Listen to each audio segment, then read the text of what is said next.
the press, we do have press packets and information at the back table. Secondly, if you do have questions for the presenters, we'll do all of that after the last person presents. The second person speaking this morning is my friend Imam Mahdi Bray, the Executive Director of the Muslim American Society Freedom Foundation. Thank you, Ibrahim. In the name of God, most gracious, most merciful, on behalf of the Muslim American Society, we welcome you here for this unpleasant declaration. And also, we acknowledge today being May Day, and we salute workers throughout the world. Let me just begin my declaration by saying that there is no crime that can justify torture, for torture itself is a crime. Torture is a crime. It is a crime against U.S. law. It is a crime against international law. And within those faith traditions that I affiliate with, and those outside of my own faith tradition, would also attest that it is indeed a crime against humanity and a crime against God Almighty. Torture is never justified under any circumstances. This is the reason I am somewhat befuddled that many in the corporate media are saying that there is a debate about torture, that they will use polite euphemisms such as enhanced interrogation. I'm an old country boy, and I was taught a long time ago, you can call a mule a horse, but it is still a mule. Torture is torture. It is not enhanced interrogation.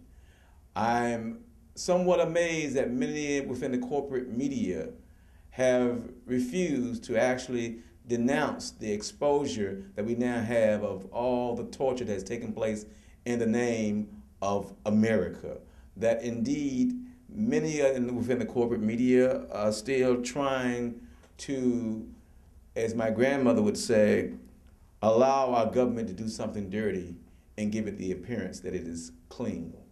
Torture is a vile crime and must not be tolerated.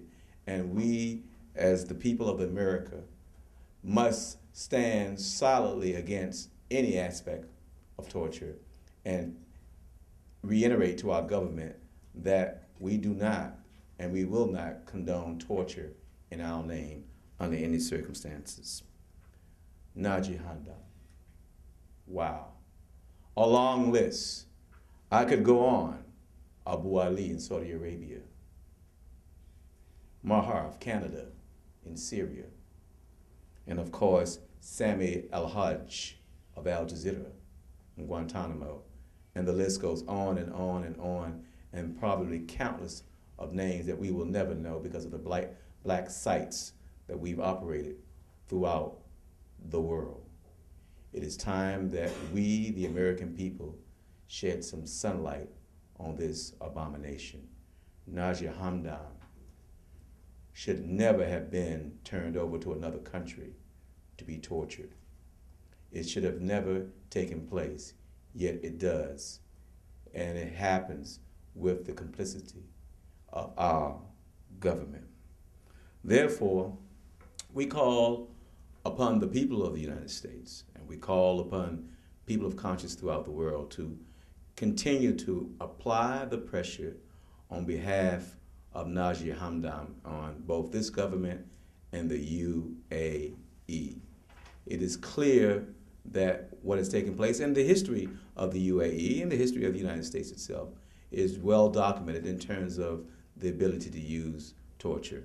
We don't have to go overseas. America's prisons have been long known for its abuse and torture. So we're just concerned about Naji. We feel that indeed his trial may be coming up, maybe shortly. We're not sure. But what we are sure of is that he was tortured and he made a confession. And that confession is not allowable in a court of law, of any court of law, should not be allowed. So therefore, we're saying that any confession that he's made under the pressure of torture should not be allowed. We're also saying that given the circumstances, that Naji Hamdan should be released from his incarceration. What else could I say except that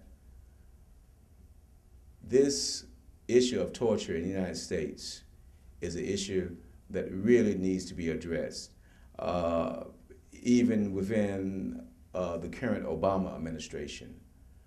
I'm deeply troubled when at a Senate confirmation hearing, Leon Panetta, the CIA director, in his confirmation hearings indicated that we will not do torture rendition, but we will turn over individuals for judiciary proceedings. What judiciary proceedings could he be talking about? Should we turn them back over to Egypt, some of the Eastern Bloc countries, where indeed the proceedings include such things as pulling of fingernails, applying electrical shock to the genital areas, and all forms of other harsh forms of torture, including waterboarding, which is indeed torture. Should we do that? I think not. So I don't see, I see a difference without any distinction when I heard Leon Panetta of the CIA talk about what we're going to do as a nation. It is the same soup, just a different bowl, and we, the American people, must insist that torture is not committed in our name. We must speak up boldly and loudly on the case of Naji Hamdan, but we must also speak up boldly and loudly about the whole issue of torture. Dr. King once said that there's a time when silence is betrayal.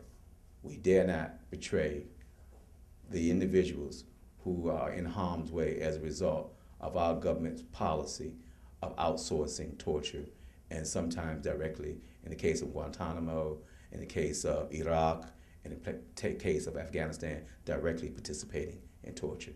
It's not acceptable. And it is indeed a great injustice. And we should be concerned about this injustice, for we know that deliberate injustice ultimately is more fatal to the one who imposes it than the one on whom it is imposed. Deliberate injustice ultimately is more fatal to the one who imposes it than the one on whom it is imposed. And for the love of God, we call upon all people in this nation to put pressure on our government to make sure that people are not tortured. Thank you.